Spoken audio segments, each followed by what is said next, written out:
3rd of June last year, because I believe that our country has to be turned around. Because I said that we would get millions of votes. Reform is now in government. And the big shout-out message, and it's very, very clear, is if you vote reform, you get reform. We have the conviction, the love of country, the courage to stand up and say, we are proud of our country. We are proud of its history. We will stand up and defend that to anybody.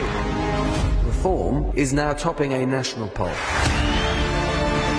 I've had some great successes in life. I've had plenty of failures. But what I bring to this now is experience.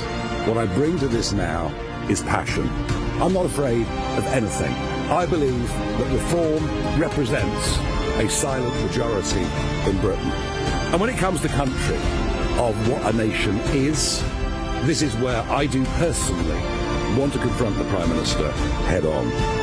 There's nobody on these issues of sovereignty, on these issues of national self-interest. There is nobody more determined than me. Can we make history? Are you going to be part of it? Thank you very, very much indeed.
We are all ships rising on a turquoise tide, headed ever closer towards winning the next general election.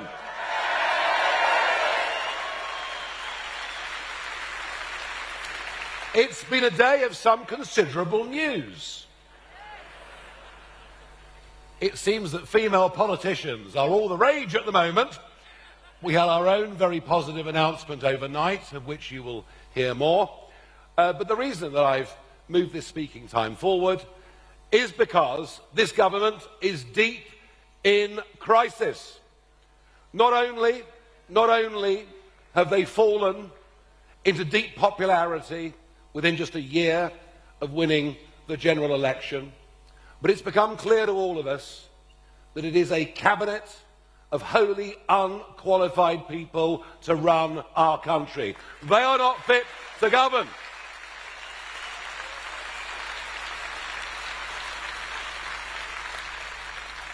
I suppose we're lucky in one way that at least the Chancellor was a senior economist at the Bank of England for 10 years.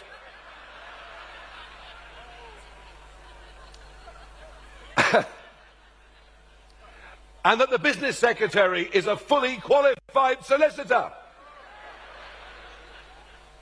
And that the deputy prime minister and housing secretary, until half an hour ago,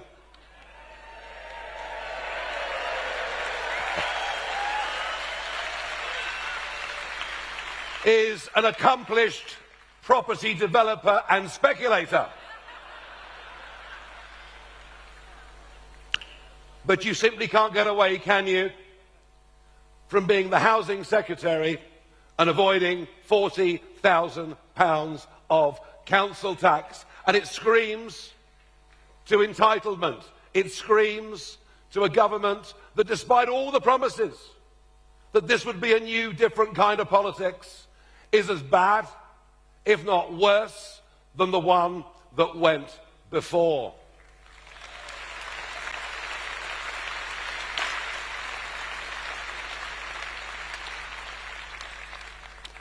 We've been told that right now the Prime Minister is organising a reshuffle. Yet another reset. And that the names of the new cabinet will come out later on this afternoon.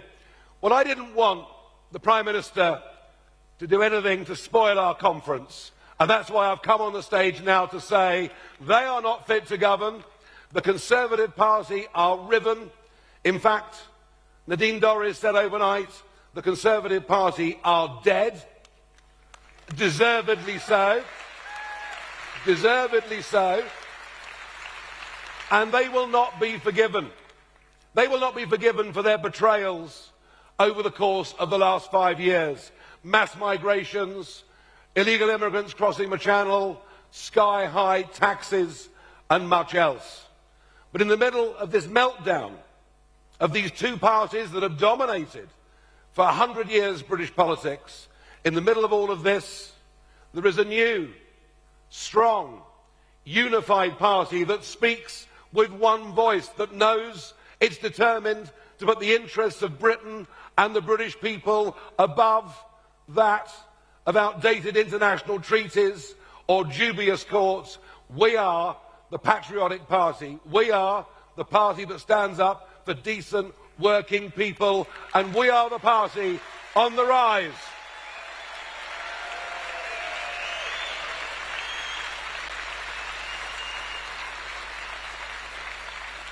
Just think, I stood before you this time last year. At this very conference, we only had a handful of branches around the country. We now have 450 branches that we've set in place.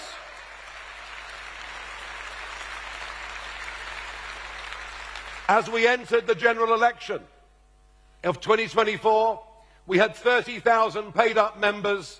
In the last hour, we've gone through 240,000 members. This time last year, we had very few councillors. Now we have over 900, and I've got to tell you, last year I said to all of you, May the 1st is coming. Volunteer to stand in the county elections. And even though the government cancelled the elections in 9 of the counties that we would have won, we still won outright 10 county councils and became the largest party in 3 others. Unbelievable. And I'll be honest with you, as I toured round the country on May the 2nd, I frankly myself couldn't believe just how well we'd done. Couldn't believe the extent to which we'd caught the mood. And the real icing on the cake, and it may only have been by 6 votes, but never let anyone tell you ever again that my vote doesn't count, because it does. And we got Sarah Pochin elected in the Runcorn by-election.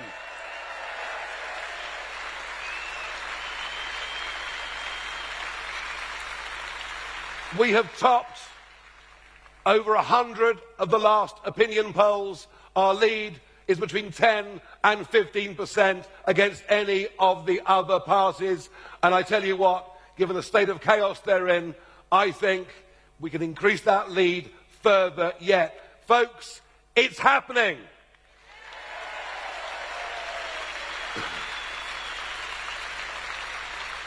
Now the next step is going to be even bigger.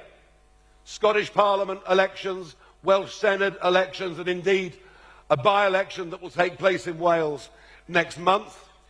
All 32 London boroughs will be up for election, and we will take that seriously as we get ready to have a mayoral candidate so that we can beat Sadiq Khan next time round.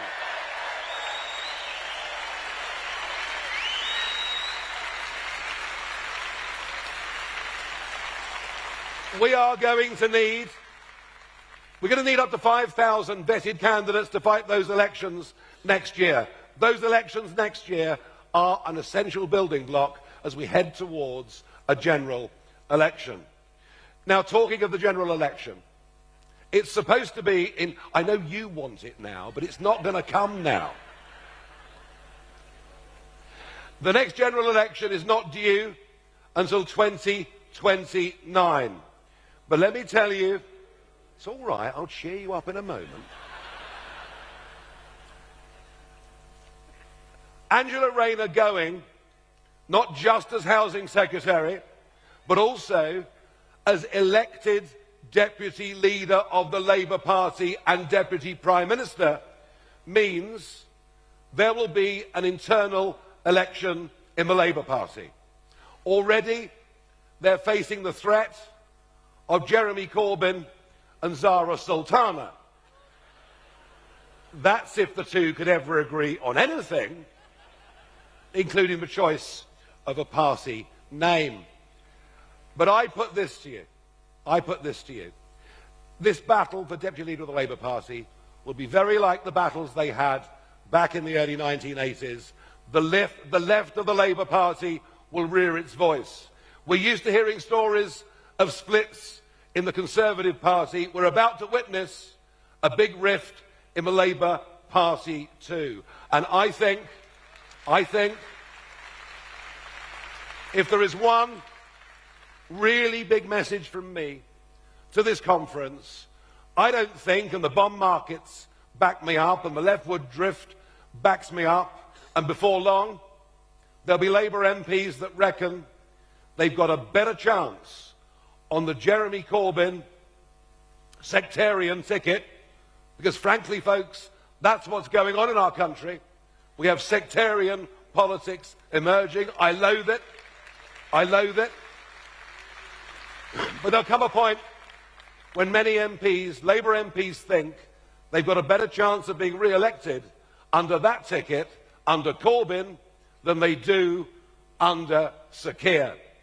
I think there is every chance now of a general election happening in 2027, and we must be ready for that moment.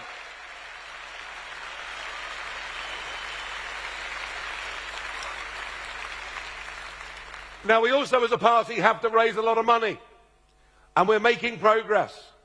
Our Treasurer, Charlton Edwards, and his team doing a great job.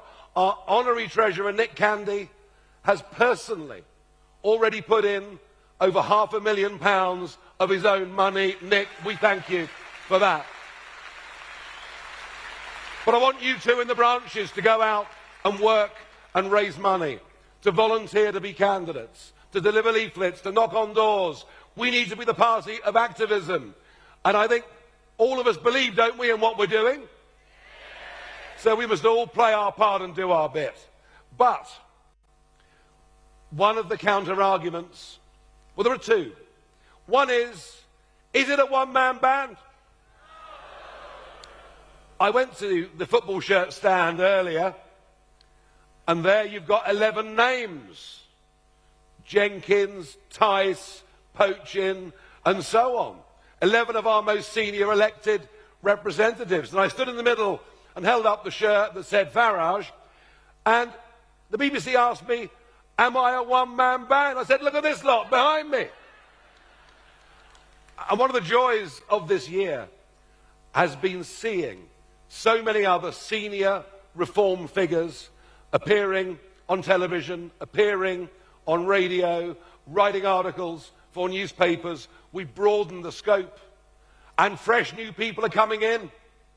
People like Colin Sutton, the legendary detective, heading up our Police and Crime Commission. People like Vanessa Frake, the toughest prison governor in the country. And many more talented people will come, and I don't believe that all governments have to be MPs in the House of Commons. That's the convention, but it doesn't work, does it? You appoint people to be a rail minister, an education secretary who have no knowledge of the department they're supposed to run. And we will bring in a ministry of all the talents from all walks of life, and to hell with convention. But that brings me on to the other argument, where I will admit we have some weakness. And that is that none of our senior figures have ever been in government before. Oh, we're beginning to see already, through the county councils that we run, certain obstructions from the civil service being put in our way. And I imagine if we win the next election, we may face similar barriers to the kinds of real change that this country needs. So we need experienced people. We need people who have been in government. We need people who understand just how the system works and what the difficulties are. We need people with experience.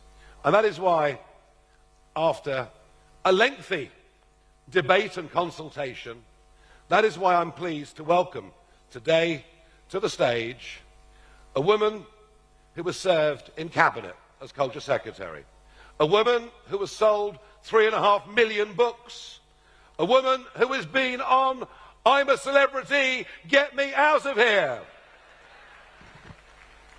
Somebody from the real world who's worked their way up, been incredibly successful, who actually crosses the boundaries from politician into celebrity. And I'm delighted that we're going to have the experience, the talent, the hard work and the loyalty of Nadine Dorries, and I'm proud to welcome her onto the stage now.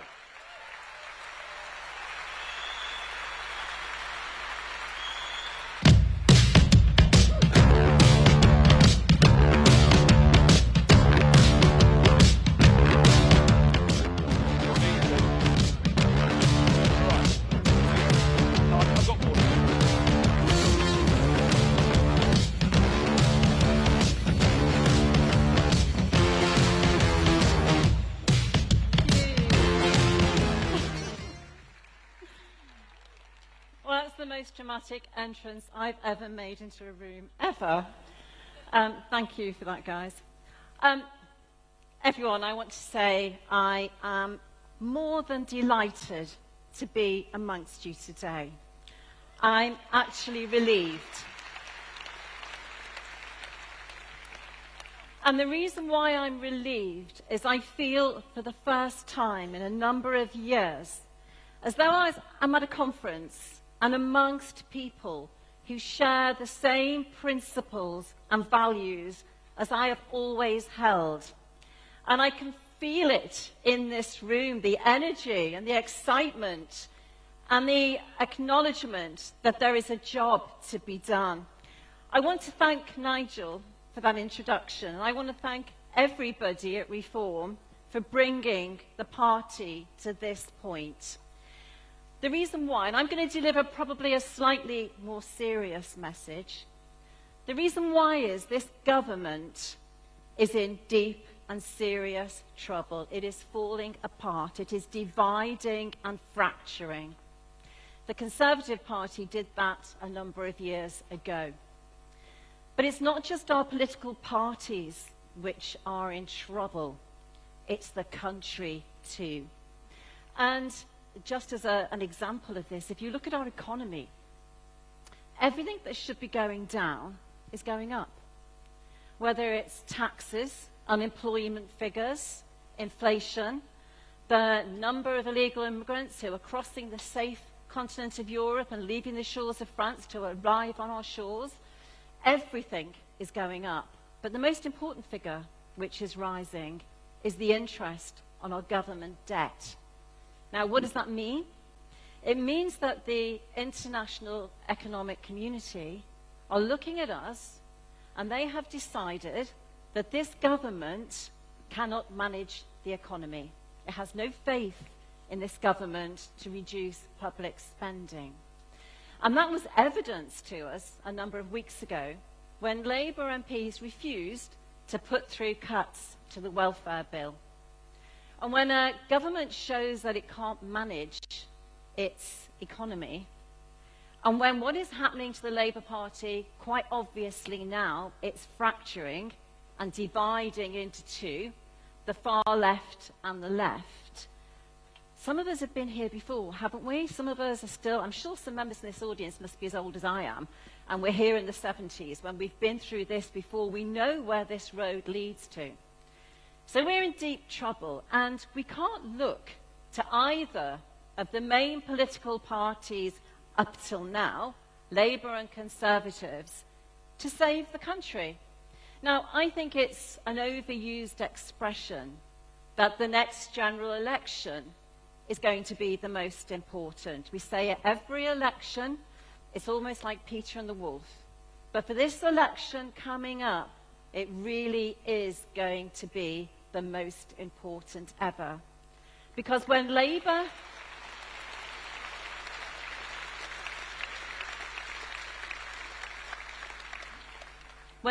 divide, as they are doing, when Corbyn takes off the left, when they unite with the pro-Gaza independents and the new left-wing firebrand leader of the Green Party and the ragtags and bobtails who will stand as independents during the next general election, and maybe even the Liberal Democrats, we're going to go into an election with two left-wing parties. And what we might face going forward is worse than we've got today.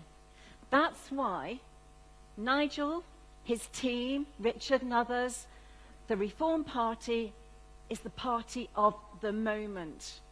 Because Reform are going to do things differently, because what we know is the way the Conservative Party have done it over the past few years. And to any Conservative Party members who are watching this today and thinking of joining Reform, the Conservative Party do not deserve your loyalty. Support Reform. Do the right thing.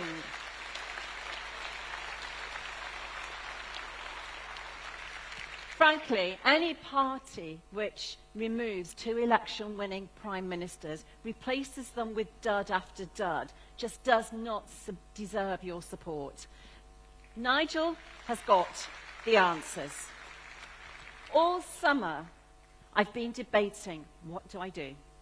And I have watched Nigel time after time, issue after issue, whether it's been law and order, whether it's been illegal immigrants arriving on boats, risking their lives on boats to get here, you know, cross to the UK, leave the safe shores of France, get fed, get housed, check into a premier hotel, and never be deported. And why wouldn't they come here? They never get deported. Huge, huge cost to our public services. I've looked at Nigel, and he has had the answers. His response to the immigrant crisis is just comprehensive. It's not only will it solve the problem of removing people, it will act as the most effective deterrent to others wanting to come that we've ever seen yet.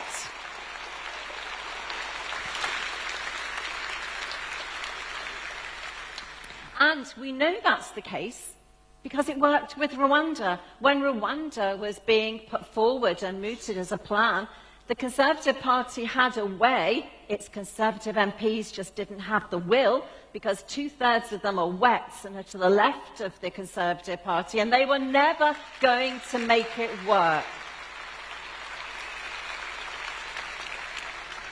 And in case you don't know, the majority of Conservative MPs will never support leaving the ECHR. So if you think the Conservative Party was divided and it might get its act together for the future, do not be convinced. It will not. Nobody knows how that party works better than I do. It will tell you a tale, it will tell you a story, but it will not walk the walk and it will not deliver.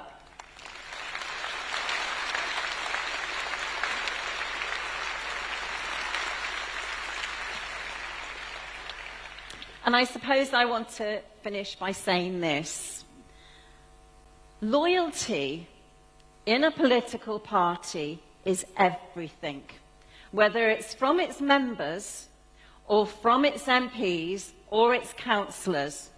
The reason why Labour are falling apart, the reason why the Conservative Party fell apart, is because when they come to be tested, as we saw recently with Keir Starmer having to make a number of U-turns because his MPs won't support him, as we saw in the Conservative Party, divided parties don't win election, and when a party has disloyal MPs, and I know something about this, you know, I was the architect, the person who made the Posh Boys comment. I know what it's like to be disloyal. I've been around for 30 years, I learnt the error of my ways, but the one thing I know now is, moving forward, what is important is saving our country. And the only way we can do that is with a party which is united behind its leader, united behind the aims and objectives of that party, and solidly foursquare behind what that party wants to achieve moving forward. It is the only way to do it. So I'm going to finish now. I'm sorry, apologies if I wasn't the person to pump up the audience. I came with the more serious message, You were wonderful. but it's important. She was wonderful, wasn't she? Thank you. Okay. Shall I go now?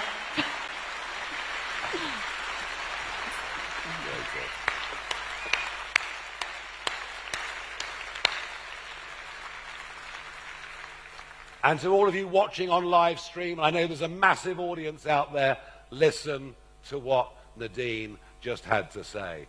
Again and again at elections, they talk the talk, they never walk the walk. But we mean what we say, and we will deliver that promise I make you.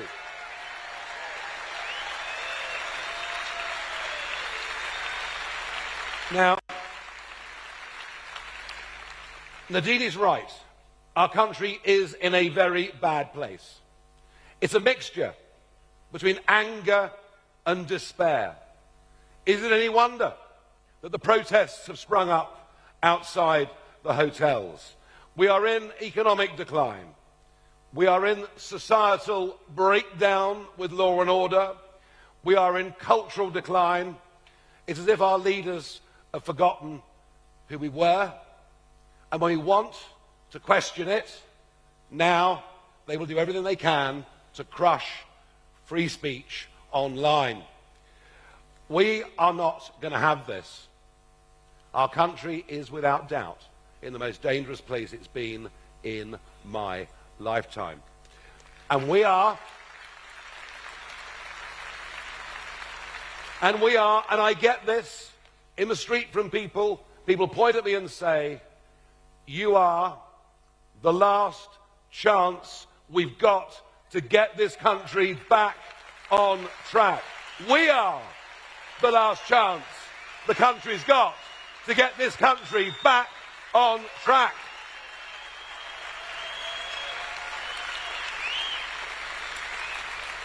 And that is why,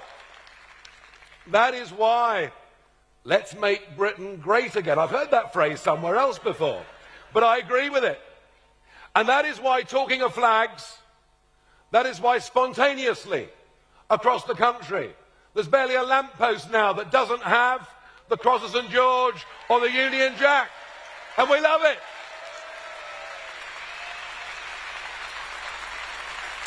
What is going on out there is the British people are sticking two fingers up with every flag they place to an establishment that doesn't believe in Britain, to an establishment that thinks more of the interests of other countries and foreign courts than it thinks about its own people. And those flags say, we have had enough.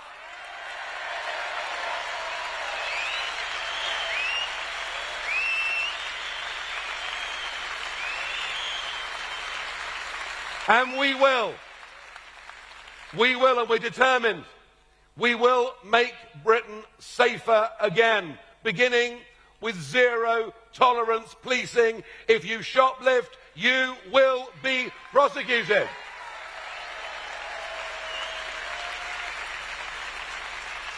We will bring back genuine stop and search on our streets to drive out knives.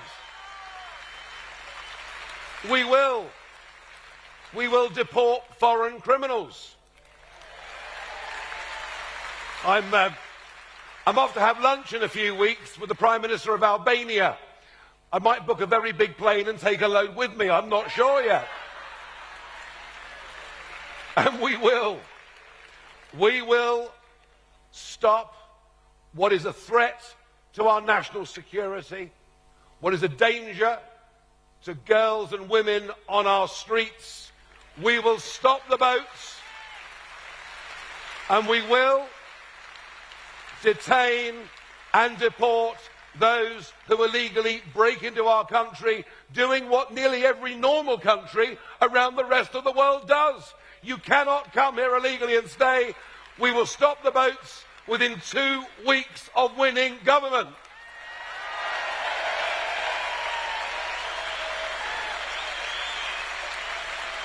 We will.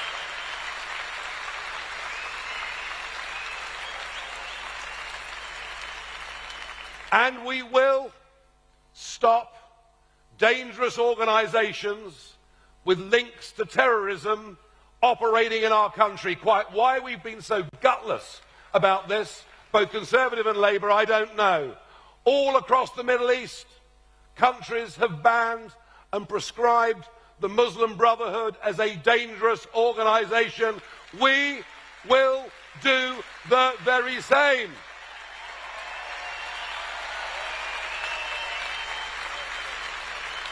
And we will make Britain more prosperous again. Our energy policy, led by Red Ed, is a complete and utter disaster. And it's all well and good for Kemi Badenoch. You've heard of her, haven't you? It's all well and good for Kemi Badenoch to say drill, baby, drill. Who was it that put 75% super taxes on North Sea exploration? Who was it that committed net zero to law in this country? They should not be believed. They should not be listened to. We will scrap ridiculous, harmful, wasteful net zero policies. We will start producing our own oil and gas. We will end the full subsidies for renewable energy, which has been going on your bills for years, yet no one told you. We will end Britain being the most expensive country in the world for industrial energy. We will bring cheap energy, and we will do our utmost to re-industrialise Britain, to start making things here that we want and we need. We will save huge sums.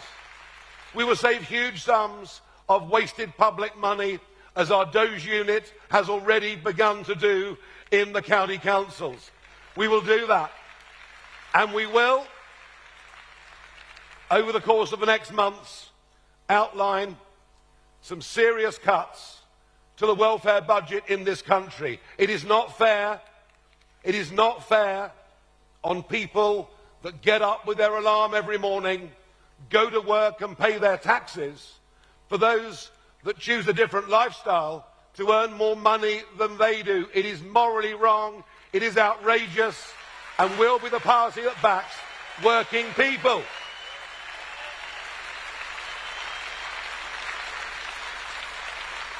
And we'll make London a centre for digital assets and cryptocurrencies, bringing thousands of jobs and taking us firmly, as well as reindustrialising, into the 21st century technologies. But you can't do that without lots of cheap energy. We're literally betraying anyone in Britain that wants to be part of the modern digital age. And we'll end this disastrous exodus. The rich are leaving. Some people think that's fine. But if the rich leave, if the biggest taxpayers leave, it means everybody else has to pay more. It doesn't make any sense. The politics of envy has never, ever worked.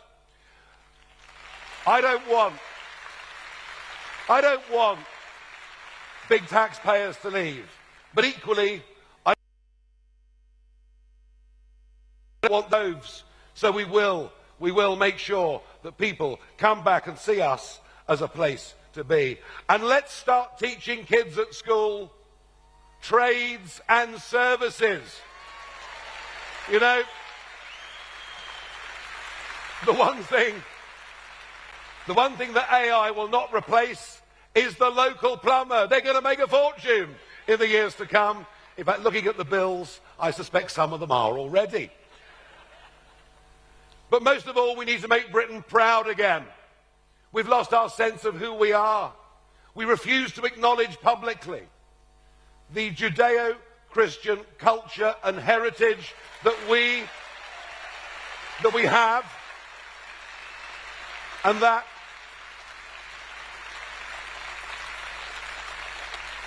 underpins everything that we are.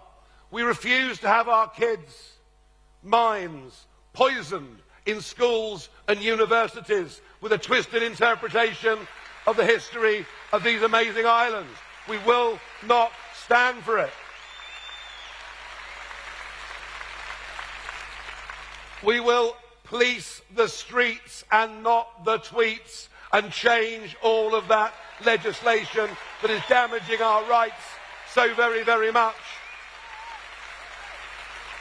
And we will respect our armed forces, and in particular our veterans, who are those who served in Northern Ireland and elsewhere, being hounded for things that happened 50 years ago. That will end. Now, I've laid out just some of our, and I don't apologise at all for the breadth of our ambition, because that's what this country needs. It needs hope.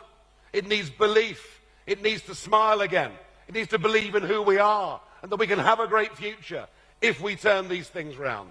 And I'm going, in order to get all these policies brought together under one roof, and it's a massive workload, I'm going to ask Zia Youssef from this day to be our head of policy to bring all of this together. And I will, in the next few weeks, open up a new department within the party, leaning on the experience that Nadine and others have, and others will come. Others with experience will come, don't worry about that.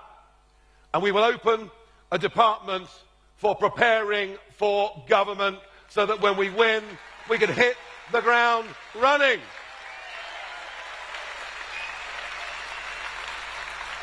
I promised you a year ago I would professionalise the party. Have a look around you. Have a look at this conference. Haven't our team done just the most amazing job? I promised you I would democratise the party. I think the fact that 70,000 of you voted for our new board members was an incredible show that you believe in the party. You wanted this democratisation. And all I can do is to promise you that I will give this everything. I will give this absolutely everything that I've got.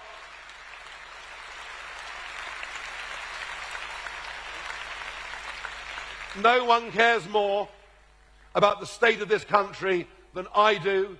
I am determined to do something about it.